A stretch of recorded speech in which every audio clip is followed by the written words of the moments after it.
Before dawn breaks over the endless Pacific, the ocean holds its breath.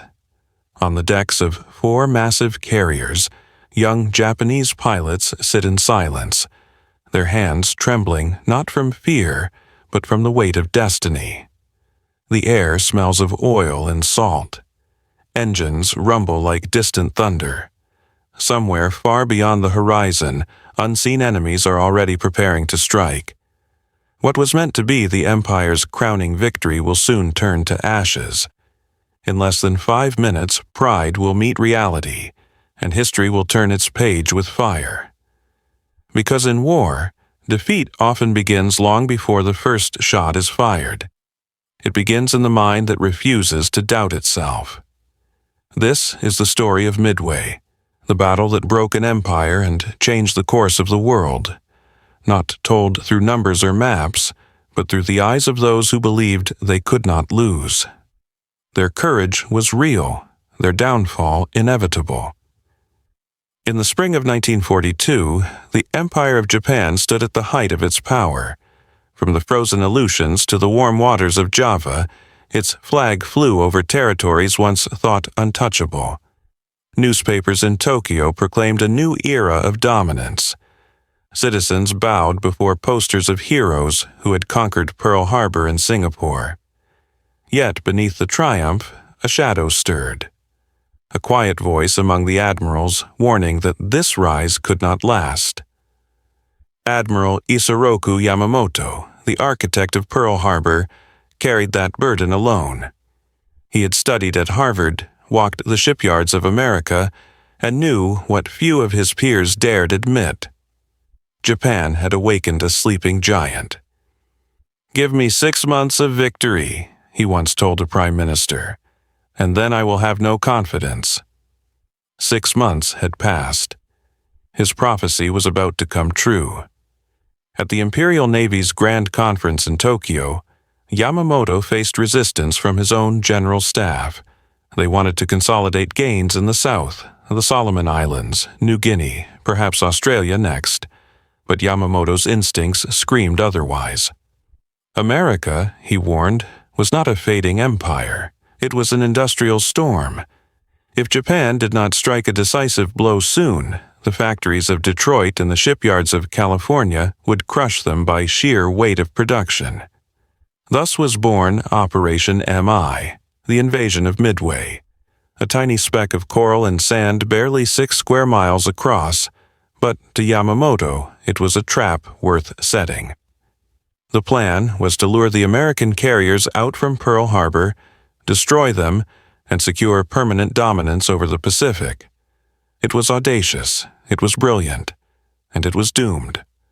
The complexity of the plan reflected the arrogance of its makers. 4 carrier groups, an invasion fleet, a diversionary force toward the Aleutians, nearly 200 ships spread across thousands of miles of open ocean. Communication would rely on perfect timing, flawless discipline, and the blind assumption that the enemy would react exactly as predicted. In the halls of Naval Headquarters, a quiet officer voiced doubt. Lieutenant Commander Minoru Genda, the tactical genius behind Pearl Harbor, reviewed the plan and whispered that it was too complex, too ambitious. His warnings were dismissed. The victory disease, as one historian later called it, had infected them all. Success had become its own poison. When staff officers ran war games in early May, the results were troubling. American carriers appeared earlier than expected, inflicting heavy damage on the Japanese fleet. Yet, when those results were presented, senior officers simply overruled the referees. They refloated sunk ships, erased losses, and declared victory on paper. The truth, like a wounded sailor, was quietly left behind. In the streets of Tokyo, few could imagine that their empire, so vast, so powerful, stood on the edge of catastrophe. Civilians prayed for sons and brothers serving at sea. Mothers folded paper cranes for good luck. In every home, the radio promised inevitable triumph. No one heard Yamamoto's silence. Midway was meant to secure the Empire's western flank, but more than that, it was meant to secure pride, the pride of an officer corps that had never known defeat. They believed their code unbreakable, their pilots unbeatable, their ships unsinkable. The Americans, they said, would never find them. But in a small dim room at Pearl Harbor, American codebreakers were already reading their every move. That is the irony of the World War II. It was not only a war of machines, but of minds. A single misjudgment, a single underestimation could overturn empires. And at Midway, that is exactly what happened. Meanwhile, aboard the Japanese carriers, life followed ritual precision. Pilots cleaned their goggles, adjusted their flight maps, and rehearsed the strike that would avenge the humiliation of the Doolittle Raid, when American bombers had dared to strike Tokyo itself. They did not know that their own radios had betrayed them, their coded signals deciphered by men thousands of miles away. One mechanic later wrote in his journal, "The night before Midway, the sea was calm. We laughed, we sang, we wrote letters home.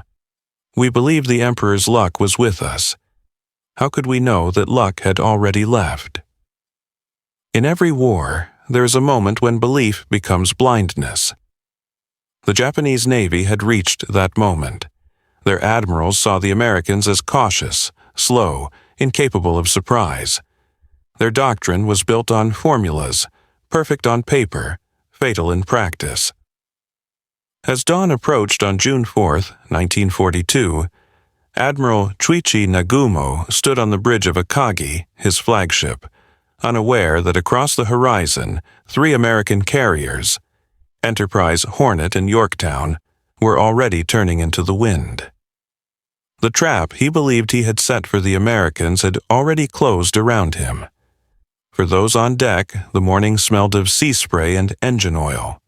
For Yamamoto, still hundreds of miles away aboard the massive battleship Yamato, it smelled of destiny. He had gambled everything, and the dice were already rolling. The story of Midway is not merely about tactics and torpedoes. It is about the peril of certainty, the danger of underestimating a rival, and the silent arrogance that precedes every fall. It is, above all, a reminder that in World War II, empires did not just fight nations, they fought truth itself, and when truth finally surfaced, it came with fire. The morning of June 4th began like any other day at sea. The horizon glowed pale gold as the first rays of sunlight touched the calm Pacific. On the decks of 4 Japanese carriers, Akagi, Kaga, Soryu, and Hiryu, hundreds of men moved in practiced rhythm. Mechanics checked fuel lines, armorers rolled heavy bombs into position, and pilots, tense and silent, waited for the order to launch. The plan was simple. Destroy Midway's airfields, draw out the American carriers, and finish them in one decisive blow. At 0430, Nagumo gave the signal. Planes thundered off the decks in perfect formation, streaking toward Midway like black arrows. On the bridge, officers watched them vanish into the dawn, unaware that they had already been seen. American reconnaissance aircraft had spotted part of the Japanese invasion force the previous evening. Admiral Chester Nimitz knew what was coming and where to strike. By 0530, radar on Midway detected the incoming attack.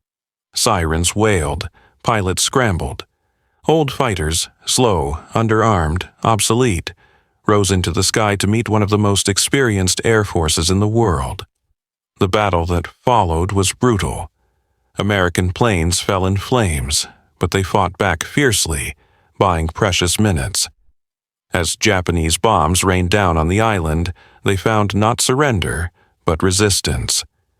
Lieutenant Tominaga, leading the first Japanese wave, circled over the island to assess the damage.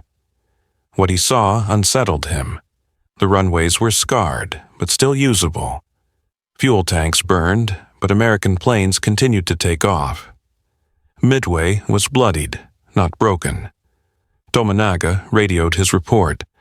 A second strike is necessary. The message reached Nagumo at 700, just as American torpedo bombers from the island launched their desperate counterattack. They came in low, slow, and brave, ancient aircraft against Zero fighters that sliced through them like hawks among pigeons. Nearly all were shot down. Yet amid the chaos, something deeper began to unravel. Nagumo faced a choice that would haunt history. His reserve aircraft were armed with torpedoes, ready for ship attacks. But no enemy ships had yet been sighted. Should he rearm for another land strike, or hold his weapons for a fleet that might never appear? Doctrine said, wait. Logic said, act. His hesitation lasted only minutes, but those minutes would cost him everything. At 07:15, Nagumo ordered his crews to remove the torpedoes and load land attack bombs instead. On the hangar decks below, chaos erupted. Torpedoes were rolled aside, stacked near bulkheads, while new bombs were hauled up from the magazines. Fuel lines snaked across the floor. Regulation safety measures were ignored in the rush. The hangar looked like a bomb factory, one mechanic later said. As crews labored below, a single Japanese scout plane from the cruiser Tone launched 30 minutes late. A small delay that changed the course of World War II. Its search sector happened to cover the very area where the American carriers waited. By the time it found them, the damage was irreversible. At Aero 920, American torpedo bombers from the carrier Hornet appeared on the horizon. 15 planes, flying barely above the waves, charged headlong into a wall of fire. All 15 were shot down. Of 30 men, only one survived. Ensign George Gay, who would spend the rest of the battle floating in the water, watching history unfold above him. But the sacrifice of those doomed pilots drew the Japanese fighters down to sea level, leaving the skies unguarded. It was then, at 10:20, that the dauntless dive bombers from Enterprise and Yorktown arrived. Unopposed, unseen, unstoppable. Lieutenant Commander Wade McCluskey, low on fuel, had made a desperate gamble, following a lone Japanese destroyer racing north. It led him straight to Nagumo's fleet. As he rolled his plane into a dive, the sun flashed off the wings like a blade. Below, the decks of Kaga and Akagi glistened with fuel and explosives. The trap that Japan had set for America had turned on its maker. The first bombs hit Kaga amidships. One exploded near the bridge, killing the command crew instantly. Others tore through the hangar decks, igniting stacked torpedoes and fuel lines. Fire roared through the ship in seconds. Akagi took a single direct hit, but it was enough. The bomb punched through the flight deck and detonated among fueled aircraft below. The entire hangar erupted in a single inferno. At the same moment, Yorktown's dive bombers struck Soryu. 3 bombs hit her in rapid succession, turning the carrier into a firestorm. Within 5 minutes, 3 of Japan's 4 proud carriers were dying. The men aboard had no time to think, only to burn, to scream, to leap into the sea. Those 5 minutes reshaped the Pacific and the world. From the battleship Yamato, hundreds of miles away, Yamamoto received the reports in silence. He understood immediately. The empire he had built with cunning and courage was collapsing before his eyes. "We have lost the war," he is said to have murmured. Whether he spoke it aloud or only in his heart, history would prove him right. By noon, only the carrier Hiryu remained. Her commander, Admiral Yamaguchi, refused despair. "We will still strike back," he said, and he did, launching 2 counterattacks that crippled the American carrier Yorktown. But even courage cannot defy reality. That afternoon, American bombers found Hiryu. 4 hits turned her into another floating pyre. In less than a single day, the Imperial Navy had lost 4 carriers, 3,000 men, and the illusion of invincibility. The sea that morning had been calm.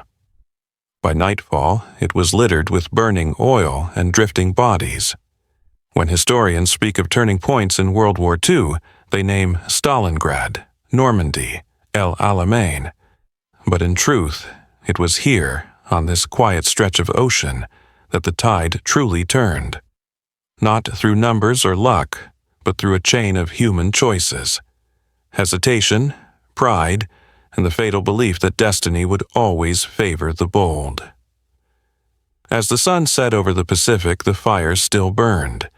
Smoke curled into the crimson sky, carrying with it the last breath of an empire. When the fires finally died on the night of June 4th, the sea was quiet again. But beneath that still surface lay the wreckage of a nation's dreams. The Akagi, Kaga, Soryu, and Hiryu, once symbols of imperial might, now rested on the ocean floor, their decks twisted, their hangars flooded, their men gone. More than 3,000 sailors and airmen had vanished in a single day. Yet for Japan, the true loss was something deeper, the death of faith in its own invincibility. In the days that followed, the Imperial Navy scrambled to contain the disaster. Survivors were picked up by destroyers and immediately isolated, forbidden to speak of what had happened. Official communique claimed victory, announcing that 2 American carriers had been sunk. In Tokyo, crowds cheered what they believed was another triumph. The truth was buried under layers of censorship and shame. Admiral Yamamoto, aboard his flagship Yamato, was inconsolable. He had promised his emperor 6 months of success. He had delivered exactly that, and then ruin. His diary entries from that time, later recovered, reveal a man broken by realization. "I gambled everything," he wrote, "and lost the means to win." The architect of Japan's early victories would not live to see the end. The following year, American fighters intercepted his plane over Bougainville and shot it down. The hunter had become the hunted. For the Japanese Navy, Midway was more than a tactical defeat. It was a wound that never healed. In the aftermath, training schools accelerated programs to replace lost pilots, but experience could not be mass-produced. The men who died at Midway had trained for years. Their replacements would have only months. Skilled mechanics, armorers, and deck officers, the invisible backbone of naval aviation, were gone. As one admiral later lamented, "We can build new ships in 2 years, but it takes 10 to build the men to run them." Inside the military command, blame was whispered but never spoken aloud. To question leadership was to question loyalty. Nagumo, the cautious commander who had followed orders too well, was quietly removed from carrier duty. He would later take his own life during the Battle of Saipan. Others were reassigned, demoted, or simply forgotten. In a culture that prized honor above truth, silence became the only acceptable mourning. For the American side, the victory was electric. It proved that Pearl Harbor had not broken the nation, it had awakened it. Factories roared to life, shipyards worked around the clock, and a new confidence swept across the Pacific. From Midway onward, the United States would no longer fight to survive, it would fight to win. But even among the victors, the mood was not entirely triumphant. The men who fought at Midway had seen too much death to celebrate. Pilots returned to their carriers silent, their eyes hollow. "We won," one wrote in his logbook, "but I can still smell the burning." That smell of oil, salt, and loss would linger in the Pacific for decades. The strategic impact of Midway cannot be overstated. Japan lost 4 frontline carriers, hundreds of veteran aviators, and most of its remaining capacity to project air power across the ocean. The empire that had stretched from the Indian Ocean to Hawaii began to contract. Within months, American forces landed on Guadalcanal. marking the start of a relentless counteroffensive that would not stop until Tokyo itself lay in ruins. The deeper lesson of Midway lies not in ships sunk or planes destroyed, but in the failure to listen, to reason, to evidence, to dissent. Every warning had been there. Every mistake had been foreseeable. Yet the machinery of pride was too strong to stop. That is the tragedy that echoes across time. In the context of the World War II, Midway stands as one of its purest parables. It shows how arrogance blinds nations, how overconfidence corrodes judgment, and how even the mightiest fleets can fall to a single spark of truth. The Japanese did not lose because they lacked courage. They lost because they mistook faith for strategy. After the war, as Japan rebuilt from ashes, a different spirit took root, one that valued peace over conquest, industry over empire, humility over pride. The same nation that had once forged battleships began building cars, cameras, and technology. The same discipline that once served destruction was turned toward creation. It was, in its own way, redemption. For the survivors of Midway, redemption came quietly. Some became teachers, engineers, or artisans. Others carried their memories in silence until death. One former mechanic, interviewed decades later, said softly, "I still dream of the hangar deck, the light, the smoke, the heat. I see the faces of my friends. They were boys, all of them. We thought we were gods." History remembers Midway as a turning point, but it should also remember it as a mirror, reflecting both the brilliance and the blindness of mankind. The sea keeps its secrets, but it also keeps its warnings. As waves roll endlessly over the sunken carriers, their rusted hulls whisper to the deep, "Never again." Because if World War II taught us anything, it is that even victory carries sorrow, and that peace, however fragile, is the only triumph worth keeping. The story of Midway is not just a tale of ships and planes. It is a reflection of the human soul when tested by pride and loss. In a few short hours, an empire that had conquered half the Pacific discovered the limits of power and the price of arrogance. The ocean, silent witness to that transformation, still carries the echoes of those who never returned. History often celebrates victory, but Midway asks a harder question. What do we truly win when the sea is filled with ghosts? For Japan, the battle was the end of expansion. For America, it was the beginning of dominance. Yet for both, it was a lesson written in fire, that strength without wisdom leads only to ruin. The story of the World War II reminds us that no nation, however proud, is immune to its own illusions. The war's grand narratives, of triumph and liberation, can never erase the smaller truths. The mechanic burned on a hangar deck, the pilot whispering a final prayer, the mother waiting for a letter that will never come. Their pain does not belong to one side. It belongs to all of us. In the ashes of World War II, nations rebuilt, and people learned, slowly, that peace must be defended not only with arms but with understanding. Out of the wreckage rose a new Japan, one that traded conquest for creation, warships for workshops, and fear for cooperation. And out of the United States rose a belief that freedom, once threatened, must never again be taken for granted. But time is a cruel teacher. As generations pass, the noise of the present threatens to drown out the lessons of the past.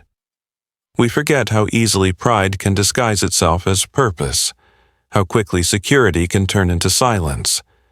That is why stories like Midway matter, because they remind us what was lost and what was gained at too great a cost.